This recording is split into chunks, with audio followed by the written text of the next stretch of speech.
and played some clips throughout our shows this week and late last week when it comes to the reflection, almost a post-mortem, or as Pat Forde put it in his article that I'm about to cite here in a moment, an autopsy of Alabama's 44-16 loss to Clemson. So we've heard the conversation, folks, when it comes to just, is Alabama still, or has Clemson more so, has Dabo Swinney equaled Nick Saban or surpassed him as far as the best head coach in college football today? Or let's just put it this way in Pat Forde's words, as far as this article from, it's about a week ago, but I mean, look, we're still in the off season, folks, so it's still very much fresh on all of our minds. From Pat Forde, and I'm going to ask this of James and AJ. Is Alabama no longer the gold standard in college football, just as far as, I guess, the context of how Clemson has been competitive with having a 500 2-2 record the last 4 seasons now, 2 national championship game wins over Alabama, including, well, what happened in Santa Clara, California in January, rather. So I'll start with you, AJ. Pat Forde's question and his headline, is Alabama no longer the gold standard in college football? Well, first of all, Alabama is still the gold standard in college football, and here's why. Clemson did win last in the national championship. Clemson did win 2 years ago. You know, Dabo Swinney is a great coach. Was Nick Saban possibly out-coached in this year's national championship game? You know, most likely. You know what happened? He even said about he talked about the players, you know, kind of losing focus there towards the end of the season. But here's why Alabama is still the gold standard. Why are people so fascinated by Clemson winning this national championship? Sure, winning the championship is great, but it's because they beat Alabama. That's it. The ring is one thing. That's to commemorate the national championship. But all this celebration, all the talk, the spectacle that this is, it's for beating Alabama. Let me ask you this about Nick Saban. You're from Miami. You're a Miami Dolphins fan. Yes, of course, we all know what happened as far as how Nick Saban left Miami to come Alabama. Mm-hmm.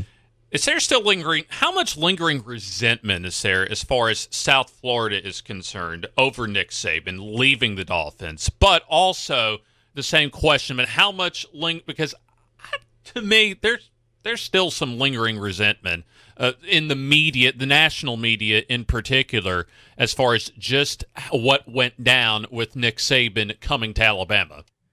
It's more than just lingering in Miami. You know, when I had first decided, you know, to pack up, leave Miami for Tuscaloosa, the amount of flack I got, not for, you know, leaving the city or doing this or that, it's for going to the same city that Nick Saban resides. That's it. There's a station down there that gives people the it's an expletive, so I'm not going to say it, blank of the year award, and year in and just every year it goes right to Nick Saban. No questions asked. They don't like him. It's plain and simple. As a college coach, as a former coach for the Dolphins, as a person, they do not like him. You throw who he replaced too at Alabama and the connection to the Dolphins from there, almost to 6 degrees of separation and that drama of replacing Mike Shula, of course, whose father, Don Shula, all-time winningest coach in the NFL. Much of those wins with the Miami Dolphins, so you got that going for you. But same question for you, James Benedetto, when it comes to Pat Forde's. And we haven't even gotten into the piece yet, but just the headline here. Is Alabama no longer the gold standard in college football? Okay, so I'm just going to obviously, AJ comes at this question a little differently than I do. I mean, obviously, for me, I have being a Dolphins fan, I can understand why people in the Miami area are extremely... I live a sad life. Extremely upset with Nick Saban. I understand that. I get that. Okay, so I'm going to come at this from a different way.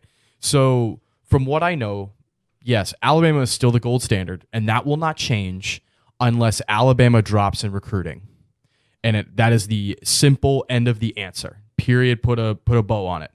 Because as of right now, I just checked yesterday the 2020 recruiting class, Alabama sits second behind LSU. I think it's LSU, I believe. And they have, I think it was 26 or 28 recruits already in the class. Clemson sits fourth with like 19 or 20. So you're close, but until the magic or the dynasty, whatever you want to call it, ends on its own, there is no change in the power structure or the hierarchy in college football. Nick Saban can still recruit, can still get the best players in any state that he really wants to. And although they lose out on 5-star recruits on the offensive side of the ball, Alabama is a defensive school, and they win the game in the trenches. And until that starts to change or the formula completely changes on the field, I don't see there being any movement in terms of the hierarchy. Yes, Clemson is still a good program. Yes, Dabo Swinney can recruit, and we can see that Dabo Swinney can get underneath it can find the formula to beat Alabama. He knows the weaknesses. Yeah, I mean, he gets it. He gets it, and he's been here. So there's more long-term staying power as far as with Dabo Swinney than there is with Nick Saban, just because of age. Right, but here's my thing also too. Clemson in the past 2 years have played close games against Syracuse, but was able to get up and get ready for an Alabama team. What I notice about Alabama playing throughout the season is they play everybody to their best. And even if they, again, we're talking about a Citadel team that ran an option offense, okay, and that normally against any type of defense, well, in the first half, you got to prepare for that. I completely get that. But there's a reason, James, why Alabama under Nick Saban hadn't played an option-oriented offense since Georgia Southern in 2011. I mean, exactly. And we all know what that famous quote was, and we're not going to say it on the air, but everyone could find where that quote is on YouTube. Go check it out. But realistically, you're talking about a team that found the weaknesses, but the issue is by the time the next season comes around, Alabama has found a way to mend those issues, or they have recruited a player to stop that from happening. So until they can do this in a consecutive year, so we're talking 2, 3, 4 years straight, and it starts to affect on the recruiting end, then I will say, okay, the hierarchy might be changing. But until that happens, I don't see any change in the college football landscape. That's just my opinion. I'll tell you what, we'll go ahead and pay our bills since we're at the bottom of the hour, but I want to get into this article, though, just because of specifically what Pat Forde had to say, because he does mention the revolving door of assistant coaches just the past few years under Nick Saban. Of course, a Clemson factor as well under Dabo Swinney. So we're going to dive into exactly the reasoning for Pat Forde's headline. Now, this is from July 17th, but, I mean, this has been really the topic of conversation around college football as far as the Alabama-Clemson, and I think we can call it a rivalry now as far as how competitive the two teams have been against each other, and also the increasing volume of games in the postseason that Alabama and Clemson have had against each other since 2015, and may have a Part 5 coming up later on. Maybe in New Orleans for another national championship game matchup in January. Pat Forde's piece from Yahoo Sports, is Alabama no longer the gold standard in college football? And so here's a bit of what Pat Forde had to say in his piece. It says, from SEC Media Days week, Alabama football losses are rare. Beatdown losses are rarer still. So when it happens in the national championship game, of all times, it becomes a 6-month topic of conversation. This is why Nick Saban spent a significant portion of his Wednesday appearance at SEC Media Days discussing the fallout from the 44-16 loss to Clemson. Nobody has forgotten what happened on that shocking night in Santa Clara, California this past January. The ongoing autopsy took a surprising turn after Saban's podium appearance here. When he went on to the SEC Network with Paul Feinbaum, he laid specific blame on his assistant coaches. This was the exchange between the two, and a quote from Nick Saban. When the season started, I think we were great. When we won the LSU game in November, it just seemed like people's own agendas started to become more important. Coaches or players, Feinbaum asked, and Saban answering back, coaching. We had a lot of guys who wanted to be head coaches at different places. It takes a special person to stay focused on what they have to do now when they have a job somewhere else that's awaiting them, and they have a responsibility on staffs. I'm not being critical of those people. It's just very challenging, and we had a lot of that on our staff last year, end quote. Oh, boy. Oh, boy. Listen, last year, the coaching staff, excuse me, under Nick Saban was definitely geared towards the recruiting side of things. That's just how it is. Still great coaches, but not. They didn't have that coaching ability that Saban was used to in the Alabama program expects. So you know what? The outcome was the outcome. It is what it is. Nick Saban's had different assistants year in and year out. That's nothing new. So this shouldn't be a talking point. What concerns me is the fact that this conversation is happening as Alabama lost in the national championship. Alabama lost to Ole Miss back-to-back, 2014, 2015. Was there talk then about the dynasty at that? I guess at that point it wasn't even. 2015 there was. I can pull you up a montage that I did from that time. But that's exactly on my point. That talks happen. This conversation could come and go. It could be here forever, and this could be the new narrative. For Alabama and Clemson. But the point is, Alabama is still the gold standard, if that's the question, due in part to the fact that we have to have these conversations. And Alabama is a part of it every single time.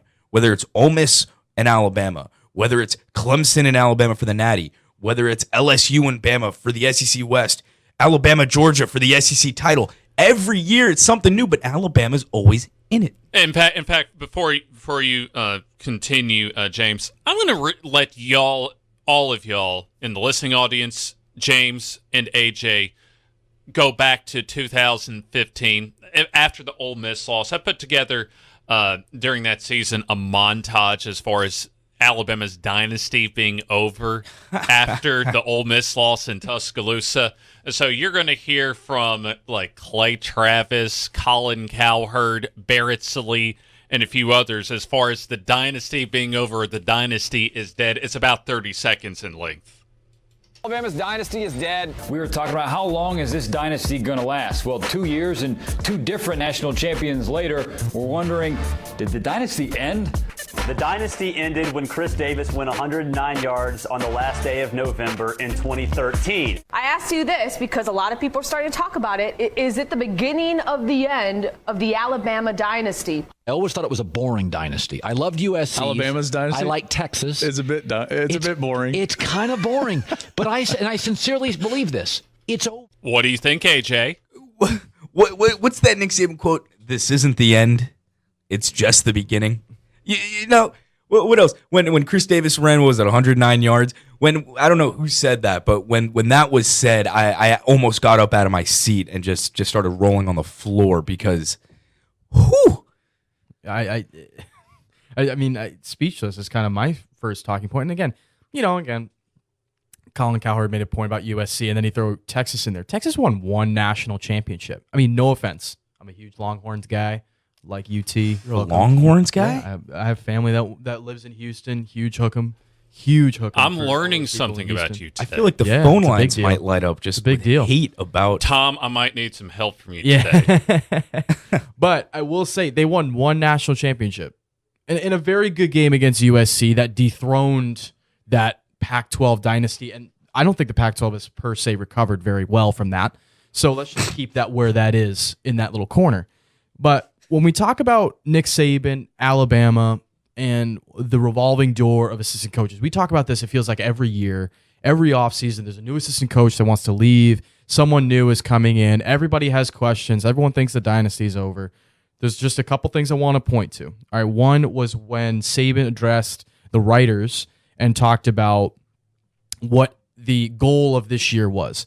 And I'm quoting directly. He said, I think the most important thing for us, in this offseason and going into the season is sort of reestablishing the standard that we'd like to play to, end quote. Okay, that's the motto this year.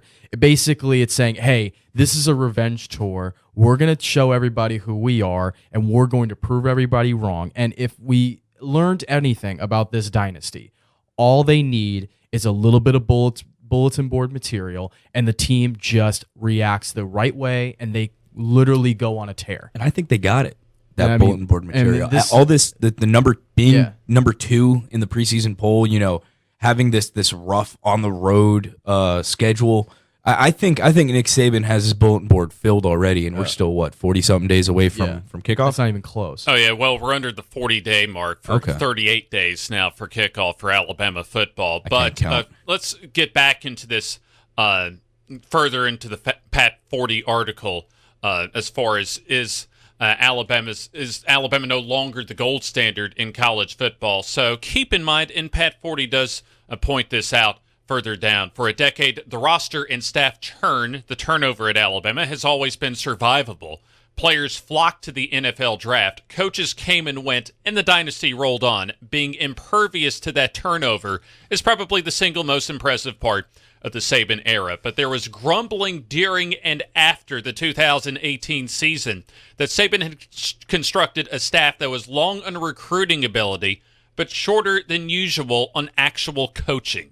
The Tide was flush with talent as always, but some suspected they were less adept at calling plays or constructing game plans than the best Saban staffs. Add the wandering Jobite to the equation, and a seemingly bulletproof Bama team and was vulnerable by season's end. Now, Pat Forde goes into it as far as last year's defense never being a vintage Saban unit, giving up 17 points. As far as the regression down the stretch, 17 points and 275 yards to the Citadel, 21 points, 283 total yards to Auburn, 28 points, 454 yards to Georgia, 34 points, 471 in yardage to Oklahoma, and then capping that off with 44 points and 482 total yards to the Clemson Tigers. Penalty yardage increased as well. And then also, Pat Forde points out, as far as the worsening turnover margin numbers from a plus 11 turnover margin through 9 games to minus 5 over the last 6 games. And then further down, he quotes Greg McElroy and sets it up with a sloppy, unfocused Alabama team met a buttoned-up Clemson squad. We all saw what happened, and we're still talking about it.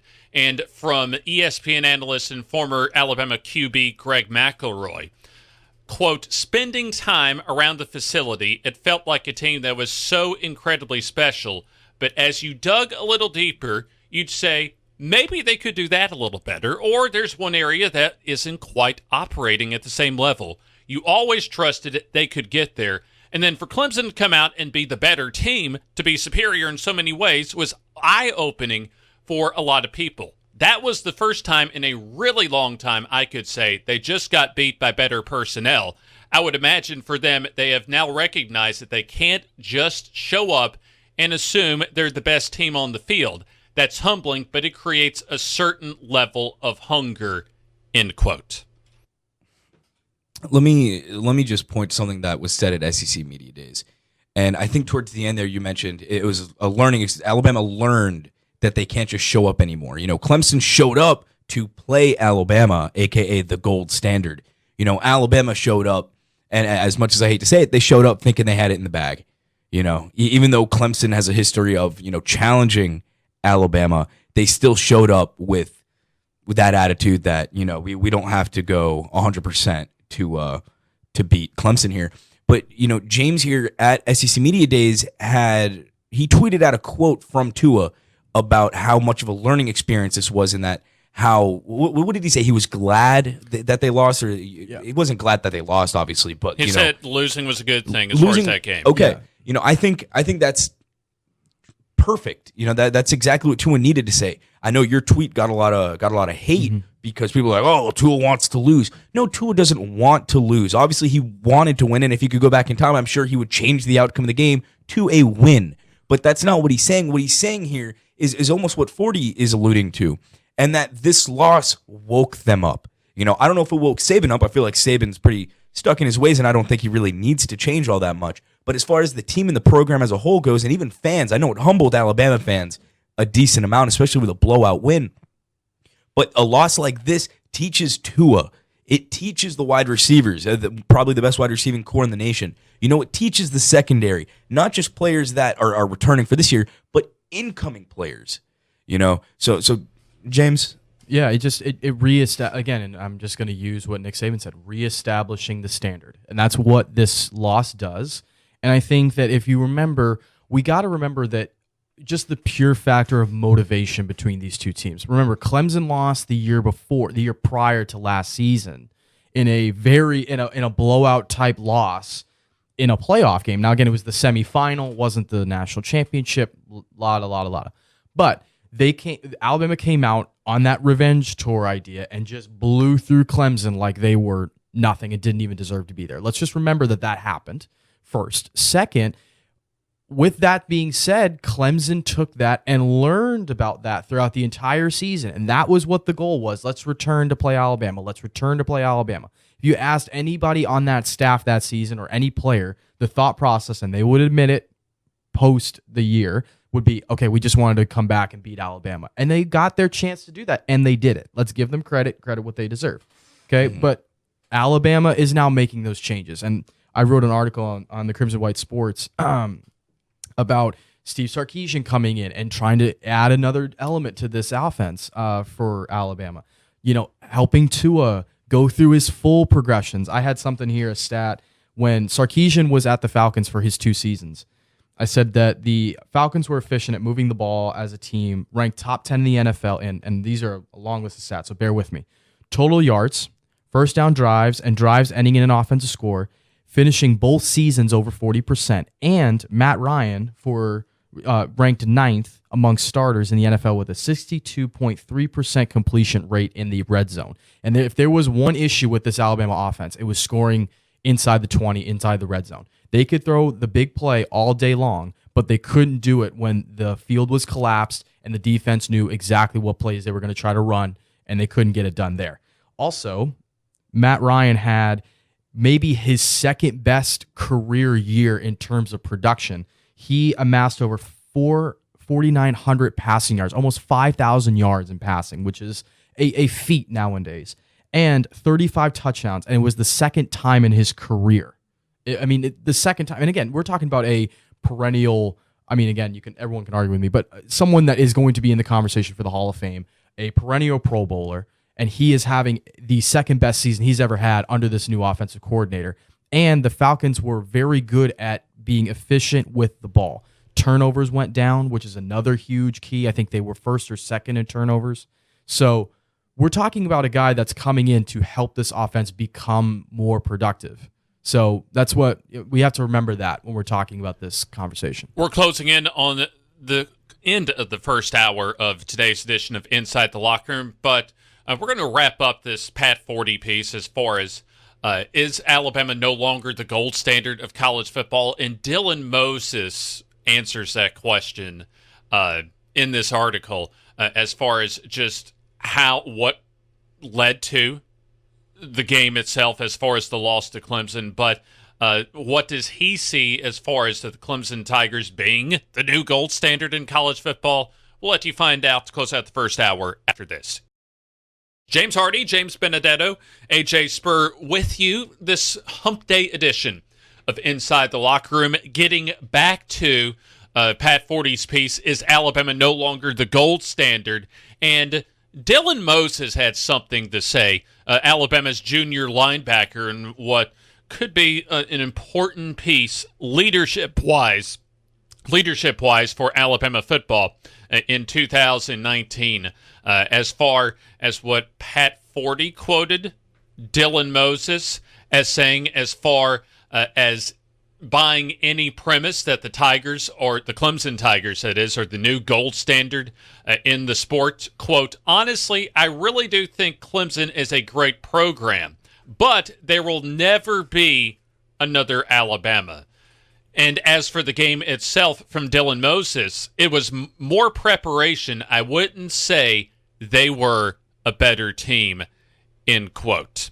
And then going further down, from Pat Forde's piece, but while Alabama and the South may not be fully acknowledging the reality and totality of its defeat at the hands of Clemson, also referring to in the previous paragraph as far as from the SEC office on page 51 of the league's media guide, it lists Alabama's 2018 record as 14-0, as if that last game never really happened.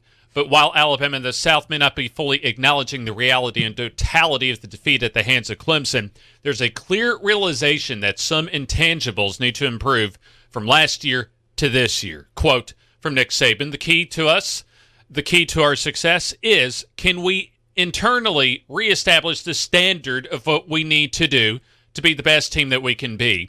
And that's got to be something that's done on a consistent basis, and it has to be able to sustain the season, and that's a challenge for all of us, end quote from Nick Saban. A beating that wasn't attributable to a missed kick, a questionable flag, or a tip ball will stick with a program that isn't used to being dominated. Closes his piece. Is Alabama no longer the gold standard from Pat Forde? But back to you fellas, James and AJ, as far as what Dylan Moses had to say as when it comes to Clemson being the new gold standard. Honestly, I really do think Clemson is a great program, but there will never be another Alabama. And on the game, it was more preparation. I wouldn't say they were a better team. Your thoughts, James? I mean, what bothers me about the article is basically he kind of reverts back to, hey, like, this is going to give the team motivation. And this is what we've been talking about this whole hour. So if you know that that's going to happen, you can't make that claim and say, hey, Clemson's now, or Alabama is not the new standard, and Clemson now is, without keeping this in mind, that you know that Alabama's going to have a response this season. And they have heard everything that the media has said. They heard everything that the critics have said. They've heard everything about what opposing fans and fans of the Alabama Crimson Tide have said about this team. So they are going to have a response this season. And until we see what that response is, and until we start to see some long-term effects of these losses, I just can't get behind it. I just can't get behind it yet. AJ, what do you think? Were they the better team in this game? Yes, they were. Was Nick Saban outcoached? Possibly. But that just goes to show Alabama all around wasn't prepared for it. And I think Dylan does a good job of, paying his respects to Clemson, because everybody needs to realize they're still a great team. But this isn't, Alabama-Clemson rivalry. This is a good thing for both programs.